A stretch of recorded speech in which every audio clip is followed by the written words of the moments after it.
Hello everyone, সবাই কেমন আছো? আশা করি সবাই খুব ভালো আছো। আজকে আমি বানাবো বাঙালি ঘরে ঘরে কচু জাতীয় জিনিস সবারই খুব প্রিয়। যেটা আজকে বানাচ্ছি সেটা হচ্ছে রুই মাছের মাথা দিয়ে কচুর লতি, আর বাঙালদের জন্য তো খুবই প্রিয়।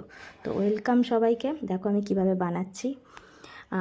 কচুর লতিটা আমি সেদ্ধ করে নিয়ে নিয়েছি, হলুদ আর নুন দিয়ে সেদ্ধ করা ছিল, সবাই সেদ্ধ করতে পারবে। একটু সর্ষের তেল দিয়ে দিয়েছি, একটু চিনি দিয়ে দিয়েছি, এবারে দিয়ে দিলাম একটু কালো জিরে আর শুকনো লঙ্কা, কাঁচা লঙ্কা, থেঁতো করা রসুন আর পেঁয়াজ। রসুনটা থেতো করবে, বেশি করে রসুনের পরিমাণটা নেবে।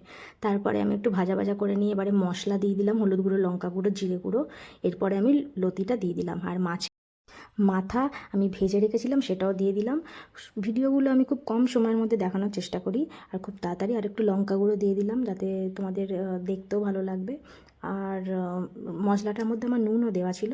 দেখো আমার রেডি হয়ে গেছে রুই মাছের মাথা দিয়ে কচুর লতি। খুবই সিম্পল জিনিস দিয়ে আমি করেছি, খুবই স্পিডে দেখিয়েছি যাতে তোমাদের সময়ও নষ্ট না হয়, তোমরা যেন দেখতে ইন্টারেস্টেড হও। আর যদি ভালো লেগে থাকে তাহলে লাইক, কমেন্ট, শেয়ার, সাবস্ক্রাইব করে দিও। Thank you.